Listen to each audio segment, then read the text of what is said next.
Good morning. My name is Megan Harris. Welcome to today's webinar hosted by CQL, the Council on Quality and Leadership.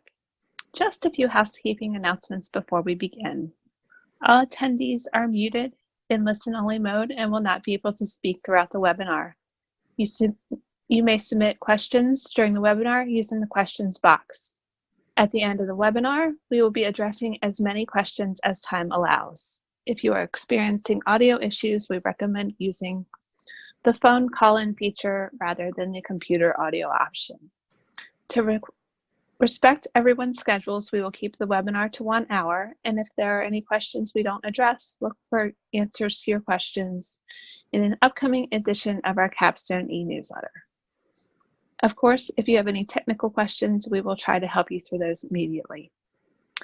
This webinar is being recorded. In about a week, we will be emailing out a link to all registrants, giving everyone access to both the webinar recording and the PDF slides. We are excited to share with you this webinar series. Each webinar will be presented by one of our full-time quality enhancement specialists. As this is a series, if you have not already done so, we invite you to register for the other webinars in the series. It is my pleasure to introduce to you today Elizabeth Seitz. Elizabeth has over 20 years of experience in supporting people with intellectual and developmental disabilities. She has worked in a variety of positions, including direct support, case management, and director with both small and multi-state providers. She has experience as a service provider in planning with personal outcome measures, education and training, leading basic assurance reviews, and analyzing and utilizing data to ensure quality of services. Elizabeth is especially passionate about rights protection and education. Thank you, Megan. Good morning, everyone, and welcome back to the Basic Assurances webinar series and to Factor 4 of the series, which is protection from abuse, neglect, mistreatment, and exploitation. Like Megan said, my name is Elizabeth Seitz, and I'm a Quality Enhancement Specialist with the Council on Quality and Leadership. At CQL, our vision is a world of dignity, opportunity, and community for all people. And our mission is that we're dedicated to the definition, the measurement, and the improvement of personal quality of life. And it's really important that we learn and understand what matters to each person, as each one of us define quality differently. Change inspires CQL, and that's why we're committed to partnering with providers and systems for organizational transformation. We really believe in the idea that quality is a continuous journey, and CQL as an organization is proud to support other organizations on this journey. At CQL, we believe in an appreciative inquiry approach to quality enhancement. In other words, we work with organizations to look at their strengths and then use those same concepts to strengthen other areas. We look at everything as opportunities, not deficiencies. It's easy to look at the negative or what's missing, but that can often overwhelm and frustrate people. If we view things as opportunities, it makes it easier to work towards strengthening those other areas. So here's a little bit of an overview of our webinar today. Just an introduction to the basic assurances. We'll talk about some process and evidence collection.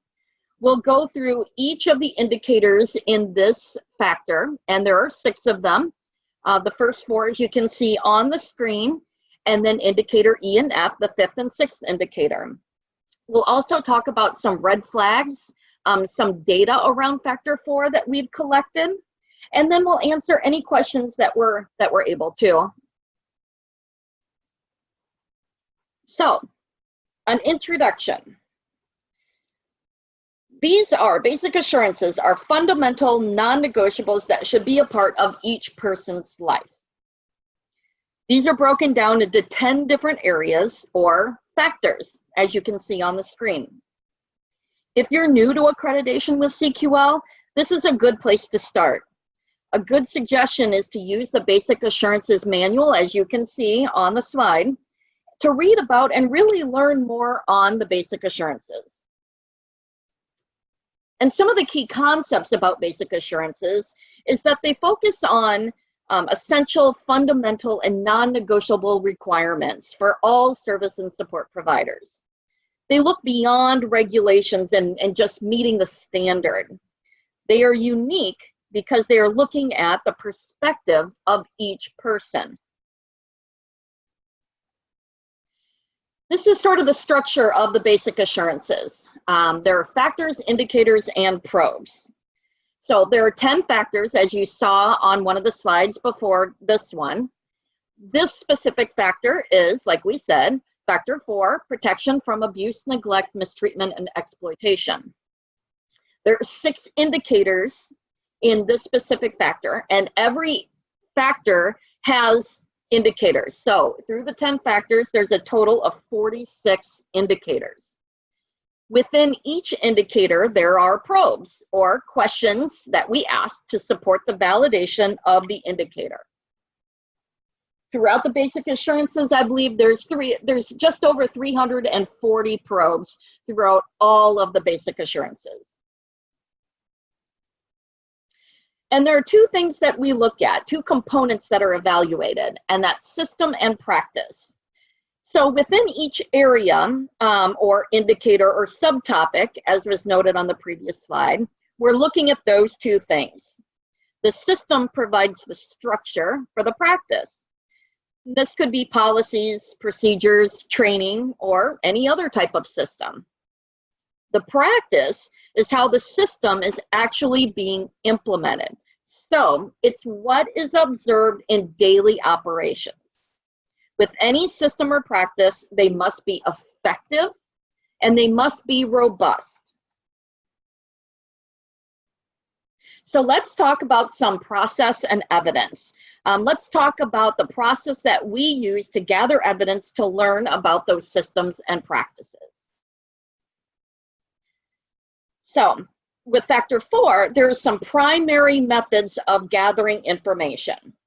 These include document review, observations and visits, conversations with all kinds of different people, focus groups, factor reviews, and personal outcome measures. So, in factor 4, during document review, here are some of the things that we may look at. So, during any document review, organizations will want to analyze it and explain about the staff training in preventing, identifying, reporting, and investigating allegations of abuse, neglect, mistreatment, and exploitation. And then also the system for detecting and taking action related to trends and patterns in incidents, injuries, and deaths, or the incident management system. So we'll review policies and procedures, investigations files, assessments, staff training records, and other documents to get an accurate picture of how people are educated and protected from abuse, neglect, mistreatment, and exploitation. We're going to look at policies and procedures, and we really want to make sure that they detail definitions of abuse, neglect, mistreatment, and exploitation, that they outline reporting requirements, prevention and detection, investigations, responses to investigations, staff training, and education for people supported. We'll also want to look to see what's in place as far as victim supports. We'll look at meeting minutes from incident review, safety, or quality assurance meetings. We're also looking for the process of how incidents and accidents are reviewed, tracked, and analyzed for trends. So in investigations files, we're going to look to ensure that the investigations are thorough and that follow-through has been completed. When we look at assessments, we want to make sure that they're completed, because blank or incomplete assessments really don't provide us any information. So we're always going to look for thoroughly completed assessments. Staff training records we'll look at to ensure that staff training and education is occurring, that it's thorough, and that it's happening frequently enough to ensure understanding. We also want to make sure that the organization is checking for staff competency and understanding of the information that they're being provided. In our review of people's records, we're going to look at how people supported are being educated and informed about this topic. And this is extremely important. We'll also look at people's support plans for any additional information that may be helpful in determining if practice is in place. And we'll also do observations and we'll visit with people. And we like to spend time with people in as many settings as possible. We'll observe how people are being treated by others. For example, do people in the environment strike out at others? Are staff interactions appropriate and respectful? We're going to note any obvious injury and ask about it, privately, of course. And we're also going to note any self-injurious behavior and ask about that as well. We're going to note if there's any reluctance of people to approach staff or others in their environment, if there's any cowering or backing away when others approach them. Is the atmosphere in the home or the workplace or any other environment one of openness and choice, or are people regimented? Do staff frequently demand that people sit and be quiet or issue similar commands? We're also going to look to ensure that people have access to a phone and to information on reporting suspected abuse, neglect, mistreatment, or exploitation. And we'll also look at, is people's money kept safe and accounted for individually, or is everything grouped together and, very easy to potential exploitation? During focus groups, with any accreditation, we will facilitate different types of focus groups. We typically spend about an hour to an hour and a half with various groups of people where we will ask a variety of open-ended questions, really to help us understand the application of the systems within the organization. So some sample questions may include, for people receiving services, what do you know about abuse, neglect, mistreatment, and exploitation? Who do you report this to? A question for staff may be, how do you support people to learn about abuse, neglect, mistreatment, and exploitation? And then if we meet with families, we may ask them, do you know how to report and who to report an allegation of abuse and neglect to? During factor reviews, each factor is reviewed, and it's going to be reviewed with organizational members that have a role in the implementation of those systems and practices. So for factor 4, this may be a quality coordinator, maybe someone in charge of training, agency investigators, chairperson or members of an incident review or safety committee, or really anyone that could speak to the organization's systems and practices related to investigations, training, and incident management. It's also an opportunity for organizations to provide examples of what they're doing in each of these areas, and then also to ask questions and share best practices. We also use personal outcome measures because they allow us to better understand quality through the perspective of the person. We will use this to gain an understanding of each person's perspective of the organization's practices. So interviewees are often selected from categories, as you can see on the slide, and one of those includes people that have experienced abuse and neglect. Example, one of the things with personal outcome measures, there may be a policy in place that says that people supported will receive education in abuse, neglect, mistreatment, and exploitation and how to report.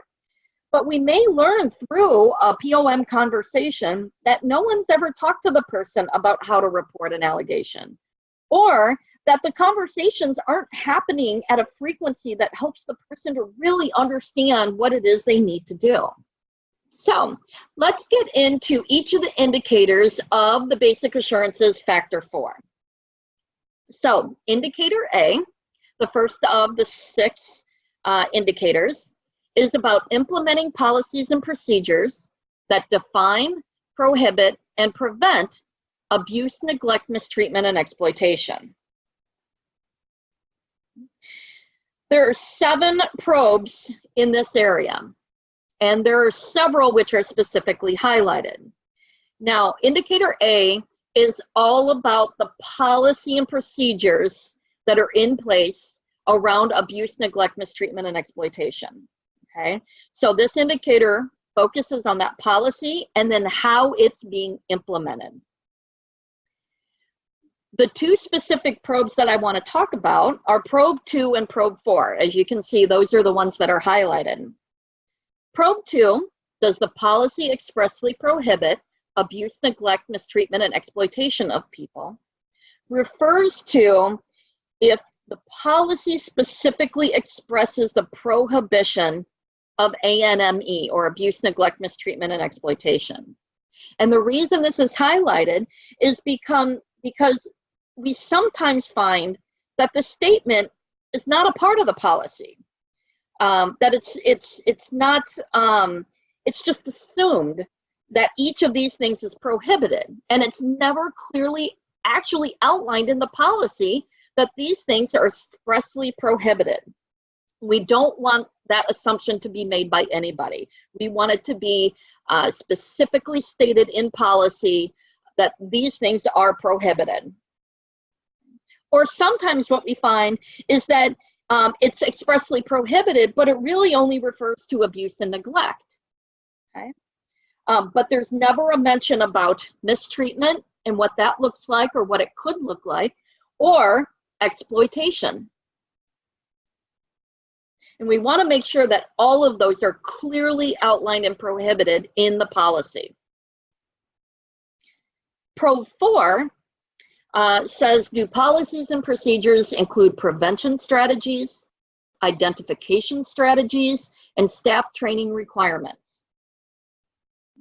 So we want to make sure that policies and procedures clearly outline the strategies and efforts that are put in place to prevent abuse, neglect, mistreatment, exploitation, that they identify potential indicators of abuse, neglect, mistreatment, and exploitation, and the organizational requirements for initial and ongoing staff training. Now, we know that most states, if not all states, have very specific training requirements, both for initial training and for ongoing training. And we want to make sure that those are clearly outlined in the organizational policy. We also want to make sure that potential indicators of abuse, neglect, mistreatment, and exploitation are outlined, because it goes back to it'll actually go back to indicator, or over to indicator B, when we talk about people understanding abuse and neglect. If people supported aren't very aware of what abuse, neglect, mistreatment, and exploitation is, they may not understand when it's happening to them. So it may be up to staff to identify when these things are occurring. So it's always important to identify potential indicators of abuse, neglect, mistreatment, and exploitation, because this could be going on inside the person's home. It could be going on with family. It could be going on in the community. It could be going on with a peer at work, wherever. So we want to make sure that staff are clearly aware of potential indicators. And then we also want to make sure that there's prevention strategies, things that are in place to prevent abuse, neglect, and mistreatment and exploitation, which includes staff training, but it also could include things like staff's health and their mental health, and how do we make sure that our staff are in a good place when they come to work, and not stressed out because they've been working too many hours, which could lead to potential abuse, neglect, mistreatment, or exploitation. Indicator B is people are free from abuse, neglect, mistreatment, and exploitation. Indicator B consists of 8 probes, and this area really highlights the education efforts and supports being provided to people receiving services. There are 3 probes that I really want to highlight in this area. And as I just talked about with indicator A, the first one is about people being provided understandable information about their right to be free from abuse, neglect, mistreatment, and exploitation. Okay? So not only about their right to be free from that, but also education and information about what abuse, neglect, mistreatment, and exploitation looks like. Okay? So we want to make sure that that education is it's individualized, that it's meaningful, and then it's done on an ongoing basis. You know, a key word there is understandable. Are we talking with and educating each person in a way that makes sense for them to understand and to learn about what these things are? You know, education is not just the one time a year form that must be signed per regulatory requirements. Okay, it's really about individualized for each person, teaching them in a way that makes sense to them. Probe 4 talks about are the same reporting and investigating procedures used for allegations made by employees or others followed for allegations reported by people supported by the organization. So we're looking at reporting and investigating. And what we want to make sure is that allegations made by people receiving services aren't being treated differently, or that they're not viewed as of lesser importance than allegations made by a staff person or a family member or someone else. Even if the state or local reporting entity views it one way, you know, so they don't accept allegations made by people supported, or they don't accept an allegation if it doesn't meet their criteria, it's still the responsibility of the organization to take all allegations seriously, regardless of who they are made by or what that allegation is. In probe 7, now probes 6, 7, and 8 are very closely related, and these are really around victim supports. And probe 7, I highlighted specifically that one because it talks about when people have been subjected to abuse, neglect, mistreatment, or exploitation, are they being afforded supports to address the effects of the abuse, even if that perpetrator is another person who receives supports from the organization, regardless of that legal definition of abuse. So even though the state may define, or the another entity within the state may define abuse in one way, what it comes down to is abuse is abuse is abuse, and it may not meet that definition for reporting to the state, but is it still abuse? So when a person has gone through, you know, a situation of abuse, neglect, mistreatment, or exploitation, it's important that they're offered the types of support that they need to work through that abuse. So it may not always be either about reporting to the regulatory entity, but it may be going to the police or reporting it somewhere else if it's not taken, or even when it is taken by the regulatory body. So it doesn't matter who the abuse was at the hands of, be it a staff, a peer, a family member, or another person. Those efforts must be made to help people address any lingering effects of any abuse that has occurred. This could be, you know, these supports could be one time, or they could be ongoing. It could be counseling, therapy, education, staff supports. There's all kinds of different things it may be, and that could be internally, it could be externally. But conversations must be held with people to find out what it is that they need to address any effects of abuse that has occurred in their life. And again, that's regardless of who the perpetrator is, because abuse is abuse is abuse, no matter who it is at the hands of. Indicator C talks about the organization implementing systems for reviewing and analyzing trends, potential risks, and sentinel events. And this includes allegations of abuse, neglect, mistreatment and exploitation, and injuries of unknown origin and deaths.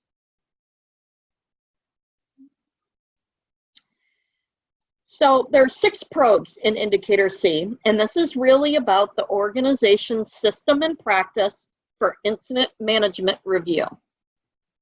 Okay. So the main one that we're going to look at is probe 3. Okay. Probe 3 says, is there an incident management system for maintaining data on reports of allegations of abuse, neglect, mistreatment, or exploitation that enables evaluation of both individual and organizational outcomes?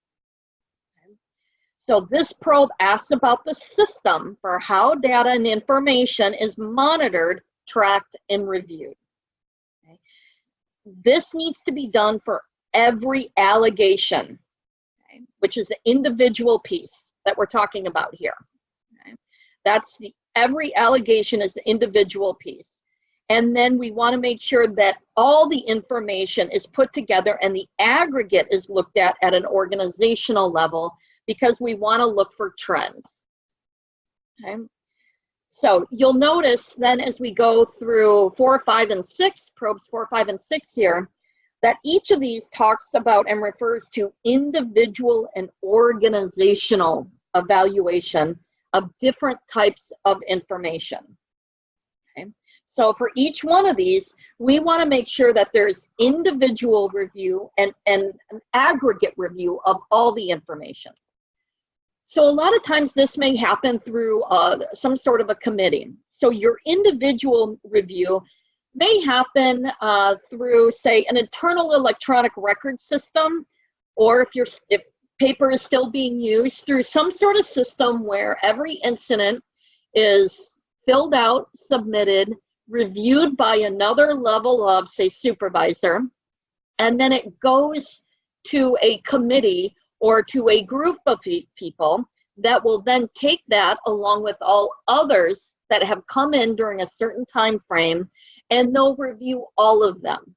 So you have your individual review where it went through, say, a supervisor review, and then maybe it went to a quality staff or a executive team member. However your organization's structure is set up, there's that individual review of an incident, and then it goes to a group of people or to a committee where there's a larger group of people that are looking at all of those together in the aggregate and looking for any trends that have occurred. Often this is done maybe monthly, depending on the size of the organization. It may also be quarterly, it may be more frequent than even monthly if you're a really large organization. But what you really want to look through here is you want to make sure that each incident's reviewed so that it can be followed up on as it needs to be, and any supports can be put in place. And then the aggregate review is done so you can look to see for those trends. So are we seeing trends in a specific program? Are we seeing trends amongst a specific staff, amongst a specific person receiving services within a day program? And those are the trends that we want to look for, okay? And then we want to make sure that with those trends that you're creating action steps to address any trends that you're noting. Okay? Sometimes you'll get that information through state reporting systems. If you live in a state where you have to report incidents through a state system, you may be able to pull reports and pull aggregate information out of that to be able to look for trends as well. The fourth indicator is indicator D. And indicator D is about the support staff knowing how to prevent, detect, and report allegations of abuse, neglect, mistreatment, and exploitation. This is all about the staff education that's in place. There are 5 probes in this indicator. You know, and I'm going to highlight the first one because that's kind of the foundation for all of these probes. But we'll take a brief look at all the other probes as well. But the one specifically of interest is probe 1. And this is about staff receiving orientation on what constitutes abuse, neglect, mistreatment, and exploitation, and then also on prevention, detection, and reporting requirements. So it may seem pretty straightforward, but there are pieces of this probe that are often missed. So it's typical for organizations to be regulated very highly on how and when staff should be trained on abuse, neglect, mistreatment, and exploitation. But this is an area where we shouldn't just depend on staff reading a piece of paper, signing it, and calling themselves trained. Okay? This training should be comprehensive, it should be thorough, and it should check for understanding. It should include the regulatory definitions and reporting requirements, as well as organizations' definitions and reporting requirements. And what I mean by that is the state or the regulatory body may have reporting requirements for exploitation that say if it's over a certain amount of money. So the state or the regulatory body may say $50 or more. If that's stolen, then we'll take this as an allegation of exploitation.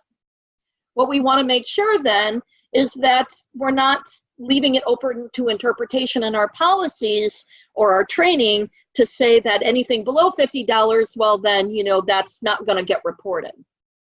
So while the state or the regulatory body may not take that as an allegation within their definitions, we want to make sure that those gaps are filled in by the organization. So the organization will need to outline that even though they may not take it, the reporting body, it will still be investigated and seen as exploitation within the organization. Education should be discussed with staff on how to prevent abuse, neglect, mistreatment, and exploitation. So staff should be really educated on an ongoing basis, both during orientation, when they first start with employment, and then ongoing on how to prevent abuse, neglect, mistreatment, and exploitation. So both how they can prevent it within the programs and the locations where they support people, and then also how to prevent themselves from becoming stressed out to the point where they may do something or say something that is not typical of them. Because we all know in stressful situations, we react differently a lot of times to the normal things in our lives. We also want to make sure that staff education talks about detecting abuse, neglect, mistreatment, and exploitation, and knowing what some potential indicators of that may be. So while a person may not be able to express what abuse, neglect, mistreatment, or exploitation is through verbal language, staff have to be aware and understand behavioral indicators that could indicate that abuse, neglect, mistreatment, or exploitation is occurring. Because again, this could be happening when people supported are visiting with family members. And unfortunately, there are times when we do see that happens.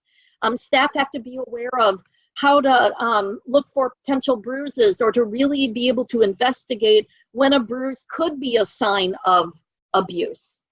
They have to look for potential signs of neglect. Pressure ulcers could be a sign of neglect if people aren't being supported with their daily care, like maybe someone may need. And then exploitation. Is money consistently being requested before a person goes to visit with family, and then the person comes back with nothing and hasn't eaten lunch, or are medications missing, and the person isn't getting their medications when they're with, say, someone else, or with staff. There could potentially be some abuse and neglect going on there. So there's a lot of potential indicators of abuse, neglect, mistreatment, and exploitation that we have to be able to observe, and staff have to be aware of to be able to look out for and know how to and when to report those things. Okay. So again, we often won't visually witness abuse, neglect, mistreatment, or exploitation occurring. A lot of times this is going to happen when there are no witnesses or other people, observing.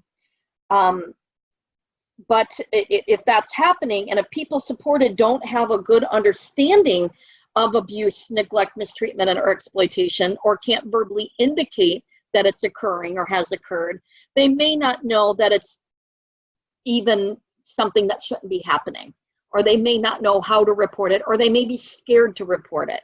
And so this is why thorough and comprehensive staff education is extremely important. Indicator E talks about the organization ensures objective, prompt, and thorough investigations of each allegation of abuse, neglect, mistreatment, and exploitation, and of each injury, particularly injuries of unknown origin.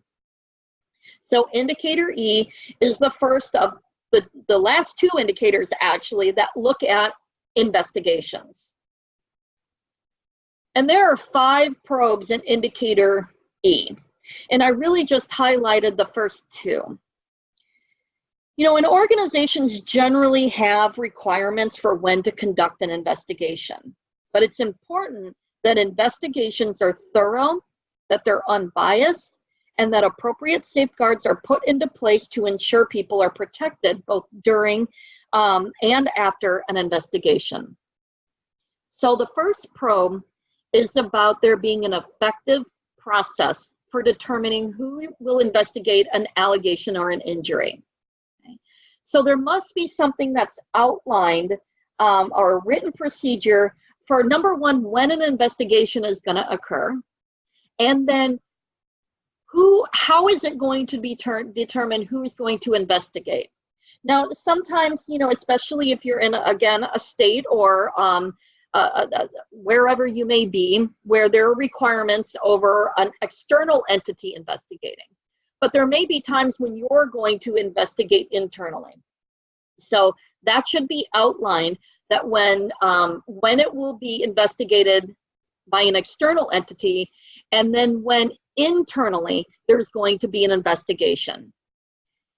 And then internally, what does that procedure look like? How will it be determined who investigates that allegation or injury? And also, in this area, it talks about, probe 3 talks about, for those that are going to be investigating, have they received training so that they know how to conduct a really solid, unbiased investigation? Okay. So we really want to make sure that investigations are objective and that they're unbiased. And so typically, if there's an allegation, it will not be investigated by the supervisor within that home or that program or of that person, so that it can remain unbiased. Okay. So probe 2 is about the procedure. Is there one that details the conduct of the investigation of allegations and injuries? So essentially, this is like a standard operating procedure for what the investigation will look like. The pieces of the investigation, what should be done, including interviews, any evidence that you will collect, the timelines, and the documentation and paperwork that needs to be done as a part of that. Okay. There are some organizations that I've seen some really nice outlined procedures for how investigations will be done. And what they do is they keep that as soon as they determine an investigation is to be done, they keep that with the folder as a checkoff to ensure that each piece of that investigation is getting completed. And they're very thorough and they're comprehensive, and there's always a separate person besides the investigator that's double checking to make sure that each piece of the investigation has been completed. Okay. So For probe 2, it's essential that that procedure is very concise, very clear, so that the investigators and anyone really knows what that investigation process is going to look like. And it definitely should include timelines, so that we can make sure that investigations are completed timely and that they're not being strung out to a 30-day time period. And I know this is really hard when there are already so many things that people have on their plates from day to day. And so it's hard to try to get investigations done in a timely manner. But the longer that these investigations kind of go on, the less reliable and the less objective it tends to be.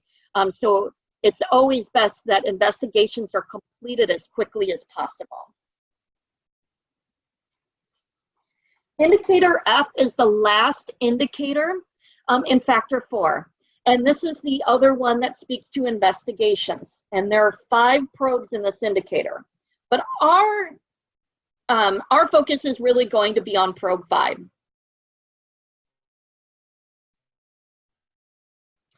And probe 5 about results of investigations and its responses with the people that are entitled to receive that information. So this is looking at how an organization is sharing the results of an investigation with those people that need to know that information. So how is it documented that the information was shared? And this should be a part of the investigative file and should also include how the person supported was made aware of the results. Okay? With any person receiving services that's involved in an allegation that's investigated, we need to make sure that when that investigation is done, there's a conversation held with the person, even if we don't know if they're comprehending the conversation. Out of respect for the person, there should still be a conversation with the person to let them know the results. Now, it doesn't mean that every detail of the investigation is shared, because we do have to respect confidentiality, but we should share the results of the investigation with the person being supported that was involved in this allegation, because we want to make sure that we capture the person's response, if there is one, and that we offer up any supports that they are requesting to cope with that event, and then that we can follow up on any supports that they have requested. So now we have some past webinars, other resources. We have one past webinar that's archived and on our website, and that's Trauma and Healing in the Lives of People with Disability. There's another resource. There's a link here to a joint report by the U.S. Department of Health and Human Services, Office of Inspector General, the Administration for Community Living, and the Office for Civil Rights.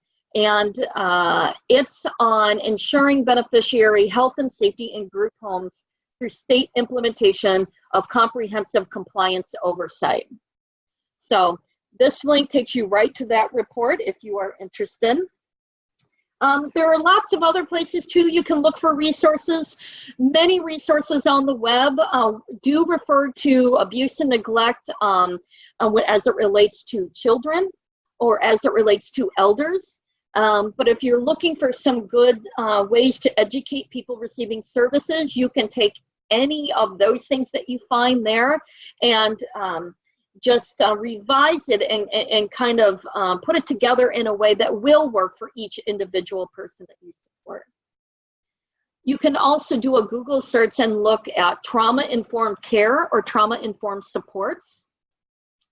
disabilityjustice.org has some interesting resources on its website.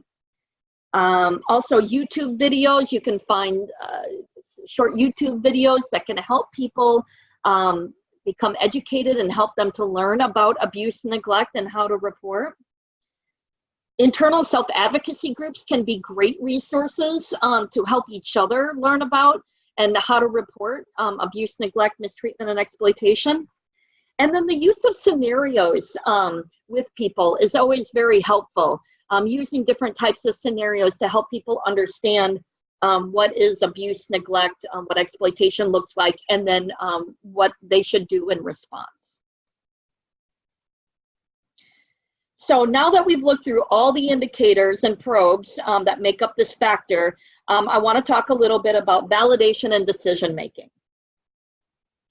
So every probe within the indicators, what we will do is we will validate whether that's present or not present based on evidence that we've obtained during the review. And this is evidence that may have been presented to us or that we discovered during a review. Each indicator, and we looked at 6 of them today, is validated at both systems and practice levels. So we're looking for that system that's in place, and then we're looking to make sure that the practices match up and are robust. At the indicator level, we're going to validate those based on prevalence or based on a preponderance of evidence related to that area, not just based on a given number of probes within that area found to be present or not present. During an accreditation, when an indicator, so those 46 indicators, the 6 within factor 4 here, is found to be not present in system or practice, an action plan will be required. And when an action plan is required, the organization will be given 30 days to develop the plan for how they are going to bring that indicator into alignment. In other words, what steps will be put into place to make sure that that indicator can be considered present or in place. And just a reminder, the title of an indicator is not always a complete description of all the elements or probes contained within that indicator. An example is right here, indicator 4B. People are free from abuse, neglect, mistreatment, and exploitation.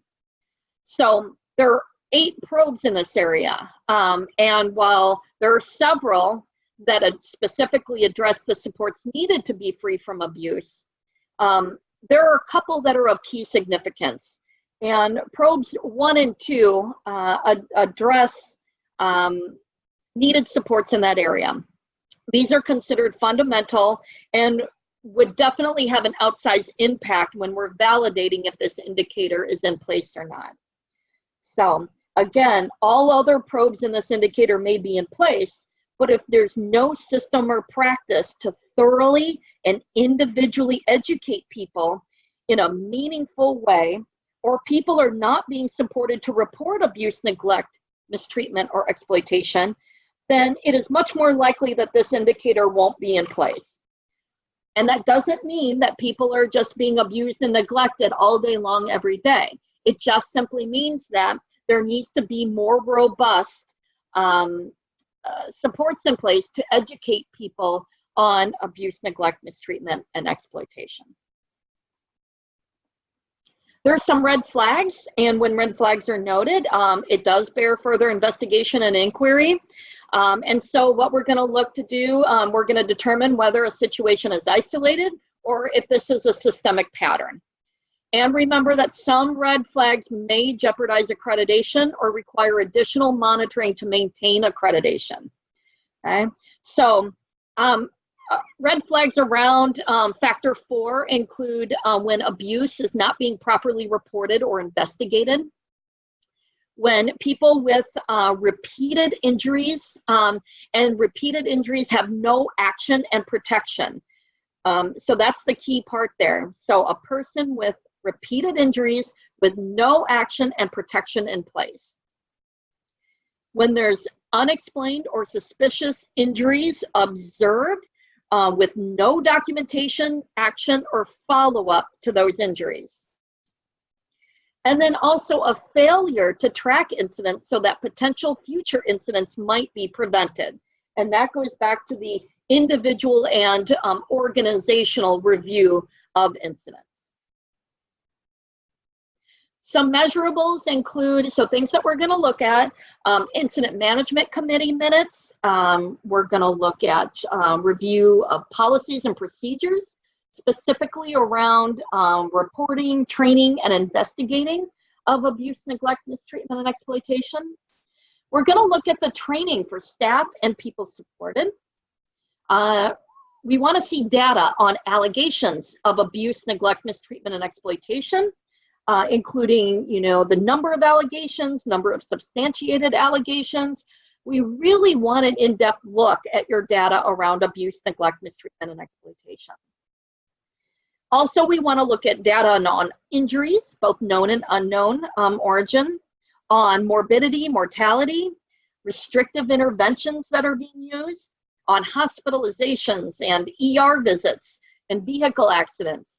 When we talk about incidents, there are a lot of things that could be looked at and should be looked at and data collected on this information.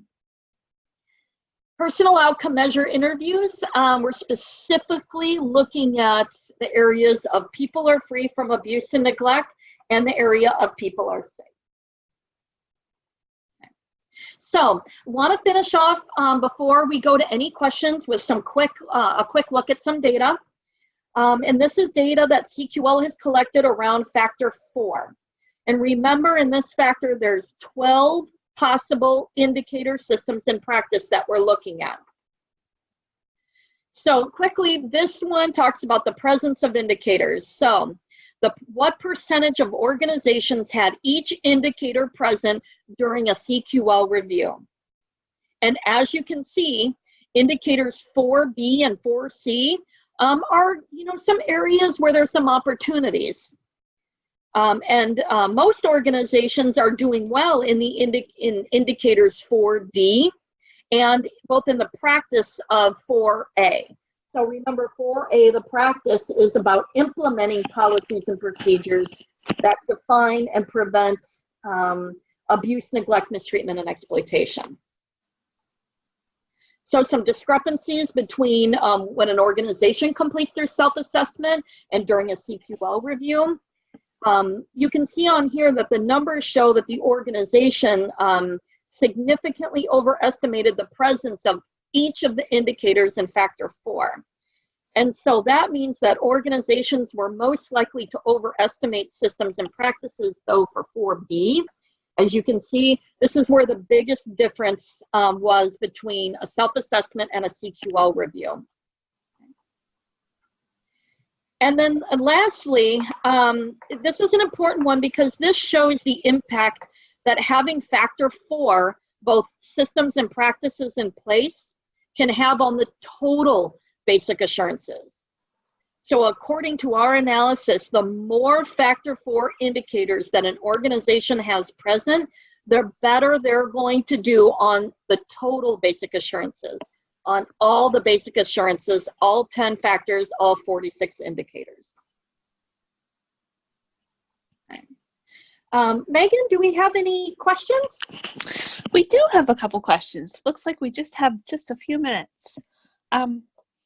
First question, does CQL have any resources for providers looking for effective ways to get information about recognizing and reporting ANME to the people they support? Okay. We have the webinar that we talked about that was on one of the previous slides, and you'll get a copy of the slides in a week or so. Another good resource, actually, the state of Illinois has a really good module training on abuse, neglect, mistreatment, and exploitation. So if you go on the Illinois Department of Human Services website for providers and look under their training, one of their training for DSPs, new DSPs, one of their modules, and I believe it's module 3, that module specifically talks about potential indicators of abuse, and it's actually a pretty good training. So if you look for that, there's some good things in there. And if you can't find it, my email address is on here. I can send you a link and get you right to it. So, so take a look at that, and that's one of the best resources that I've seen. On our website, we don't have, unfortunately, in this area, a lot of resources, and it is something that we are looking at in the coming year for some of our some upcoming potential webinars and capstone articles. We have one more. Indicator D, number 2, how do we find out how a new staff can demonstrate competency before they support someone? There are lots of ways actually to check for competency. The most typical way is through just a test. What I always caution about tests is don't make them true, false. Don't even make them multiple choice. It's too easy. So by asking very specific questions and having people have to write out their perception of the answer to that is always a good way to get an understanding of how people are taking in the information. A competency exam is typically the most common used way of doing this, but also if you use tickets to leave, or there are other ways to check for understanding. And I have resources around checking for understanding that can be used with abuse, neglect, mistreatment, and exploitation. So again, if you want to email me, I can share those things. And they're helpful when staff maybe get a little nervous at taking a test. This is ways to check for competency without actually giving a test that actually may make people nervous and not really show what they're truly understanding. So email me and I can share some of those resources for checking for understanding. Anything else, Megan? That looks like unless somebody has, we have like 1 minute, unless somebody has a quick question they want to type in. Going. And again, feel free to email me with any questions you may have, anything that wasn't clear on the webinar. I do have some resources that I can share, and if I don't have a resource, I can certainly reach out to all our amazing colleagues within CQL and see what everybody else may have and what we can share. And remember too, using our e-community, you can always reach out to other accredited organizations, and their organizations are always generous and willing to share the things and the resources that they have. Liz, could you repeat the information on the Illinois resource? Yes, if you, so the Illinois Department of Human Services, if you go to their website for DD providers, their DSP orientation curriculum is actually online. And so if you go on that website, and I'm sorry, I don't have the actual website in front of me, but if you go on that website and you go to the section that says for providers, you can click on the training section and you can start to see the DSP curriculum that's required in the state of Illinois. And there are different modules, and I believe it's module 3 is the module on abuse, neglect, mistreatment, and exploitation. And you can actually obtain that entire module, that entire training from the website. So again, if you have any trouble finding it, please just email me, and I know once I start digging in there, I can find the link and get it sent out. Anything else, Megan? Someone just shared the link, so can I send that out? Fantastic. I think I can send that out in a chat to everyone. Okay. Thank you for whoever did that. Greatly appreciated. I think that's everything. Thank you, Elizabeth. Thank you, everyone, for joining us today. Today's webinar has been recorded, and in about a week, we'll be sending out a link.